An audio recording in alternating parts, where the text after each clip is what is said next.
नमस्कार। आप सभी प्रियजनों को दीपावली की हार्दिक शुभकामनाएं। आज के सेल्फ हेल्प लेसन में हमने चुना है मनो मनुष्याणाम कारणम बंध मोक्षयो। मन ही बंधन की रस्सी बन सकता है और मुक्ति या मोक्ष का मार्ग भी बनने की पूरी संभावनाएं मन में ही छुपी हुई हैं। सनातन साहित्य और मॉडर्न साइकोलॉजी के शोध कार्य सभी इस बात की पुष्टि करते हैं और एक मत है। मनो मनुष्याणाम कारणम बंध मोक्षयो बंधाय विषयासक्तम मुक्तये निर्विष्णयम मना। ये अमृत बिंदु उपनिषद का बहुत ही लोकप्रिय श्लोक है। बहुत साधारण सा अर्थ है कि मन ही बंधन और मन ही मोक्ष का कारण है। अगर आसक्ति में उलझे तो बंधन,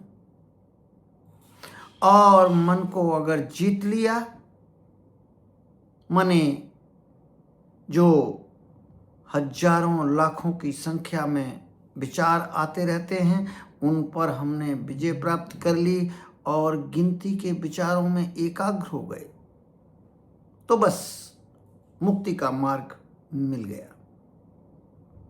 यही तो श्रीमद् भगवद गीता में कहा गया है, उद्धरेतात्मा आत्मनम, उद्धरेतात्मा आत्मनम न आत्मनम अवसादयेत आत्मेव ही आत्मना बंधु आत्मा रिपु आत्मना। चाहे तो अपना उद्धार स्वयं कर लें और चाहे तो पतन कर लें। मन मार्ग है। बंधुरात्मा मनस्तस्यै एनात्मा एव आत्मनः जिता अनात्मनस्तु शत्रुत्वे वर्तितात्मा शत्रुवत्। अगर आप पूरे ब्रह्मांड में सबसे प्यारा मित्र खोजें, बुजम फ्रेंड खोजें तो वो मन मिलेगा, और सबसे घातक शत्रु खोजें तो वो भी आपका मन ही है। चितात्मना प्रशांतस्य परमात्मा समाहिता शीतोष्ण सुख दुखेषु तथा मान अपमानयो। जिसने मन को जीत लिया, मन उसका सबसे प्यारा मित्र बन गया, और जो मन से हार गया फिर मन से बड़ा शत्रु कोई नहीं। अब तो जीते हुए मन वाला व्यक्ति तो परमात्मा ही हो गया। अब तो उसे क्या मान अपमान, क्या सर्दी गर्मी, फिर तो संभाव पैदा हो गया। ये श्रीमद् भगवद गीता के 3 श्लोक इस बात की पुष्टि करते हैं।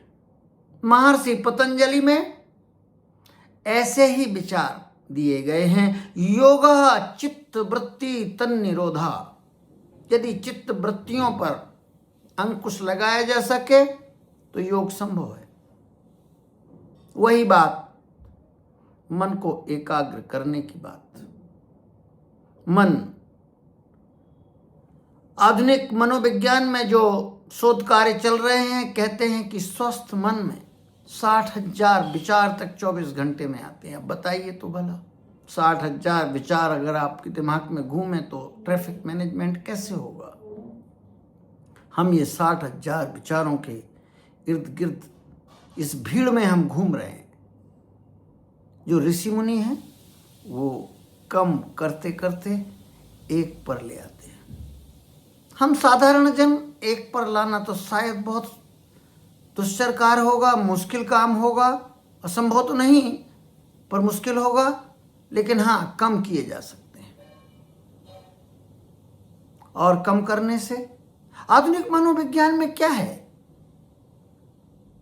कॉग्निटिव बिहेवियरल थेरेपी क्या है? सबसे पहले थॉट्स को व्यवस्थित करने की कोशिश करते हैं, भावनाओं को व्यवस्थित करने की कोशिश करते हैं, और इन दोनों को व्यवस्थित करते ही व्यवहार में परिवर्तन आ जाता है। क्रोधी व्यक्ति एकदम करुणा से भर जाता है, लोभी व्यक्ति परोपकार की बातें करने लगता है। तो मन वो रस्सी है जो बंधन का कारण बनी हुई है, और यही मन मोक्ष का, मुक्ति का मार्ग भी बन सकता है, इसमें कोई दो राय नहीं। और ये बौद्धिक ज्ञान के स्तर पर तो हम सभी जानते हैं, पर अभ्यास से इसको विजय प्राप्त करना बिरले ही कर पाते हैं। मैं ऐसे किसी व्यक्ति को नहीं जानता जिसने चौराहे पर खड़े होकर पूछा हो मन से कि मंदिर का रास्ता किधर है, और मन ने न बताया हो। चाहे भले उसका किसी को सहयोग लेना पड़ा हो, पर हाँ, वो मंदिर पहुंच जाएगा। और मैं किसी ऐसे व्यक्ति को भी नहीं जानता कि जिसने मंदिरालय का रास्ता पूछा हो और मन ने न बताया हो। तो मन तो कायदे की बात कही जाए तो एकदम इम्पार्शियल है, आपके चुनाव पर निर्भर है। मनो मनुष्याणाम कारणम बंधु मोक्षयो। आज इसको चुनने का उद्देश्य यही था कि हम अपनी समस्याओं के समाधान, अपने लक्ष्यों के प्राप्ति के लिए दूसरों का मुंह ताकते रहते हैं, जबकि सारी शक्तियां आपके पास केंद्रित हैं। मन की अनंत शक्तियों का उपयोग करके आप कोई भी लक्ष्य प्राप्त करने की संभावनाएं बहुत अधिक है। कोई भी समस्या का समाधान आपके पास उपलब्ध है। मानवीय संबंधों में आप निपुण हो सकते हैं, किसी भी कला में निपुण होने की संभावनाएं मन की अनंत शक्तियों के सदुपयोग में छुपी हुई हैं। इसीलिए हमने अपने जीवन के कार्य को सेल्फ हेल्प चुना है। सेल्फ हेल्प रिसर्च इंसाइट में हम लगातार अनुसंधान करके, छोटे छोटे शॉर्ट्स बना के, छोटे छोटे वीडियो बना के सीखते हैं, समझते हैं और अपने प्रियजनों के साथ साझा करते हैं। यदि आपको ये वीडियो पसंद आते हो तो कृपया चैनल को सब्सक्राइब करें, सुने और सुनाएं, शेयर करें, लाइक करें। मेरी आपसे प्रार्थना है कि इस संबंध में पुनरावृत्ति तो बहुत है। जो श्लोक हमने आज कहे हैं, कई बार अलग अलग इनके हम चर्चा कर चुके हैं। मन सीढ़ी का सिद्धांत है, आप बहुत आसानी से समझा जा सकता है। उसी सीढ़ी से हम ऊंचाई तक पहुंच जाते हैं और उसी सीढ़ी से हम उतर के नीचे पहुंच जाते हैं। माने ऊर्ध्वगमन का मार्ग सीढ़ी और पतन का मार्ग भी सीढ़ी। उदाहरण शायद समझाने के लिए लिया गया है। आसक्ति में उलझे तो रस्सी, और सुलझ गया तो मोक्ष का मार्ग, मुक्ति का मार्ग। मॉडर्न साइकोलॉजी में माइंडफुलनेस, कॉग्निटिव बिहेवियरल थेरेपी, यहाँ तक कि आपकी ब्रेन की संरचना बदल जाती है माइंडफुलनेस से, और विचारों के प्रबंधन से चमत्कार हो रहे हैं।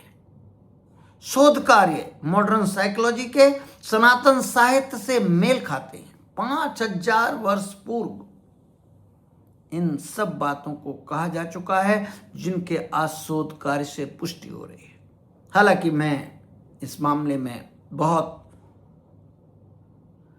स्वच्छ भावना रखता हूं कि भले ही हमारे श्लोक 5000 वर्ष वही बात कही, लेकिन अगर आज शोधकार से उनकी पुष्टि हो रही है तो ये हमारे लिए बहुत गर्व का विषय है। धन्यवाद, धन्यवाद, बहुत बहुत धन्यवाद।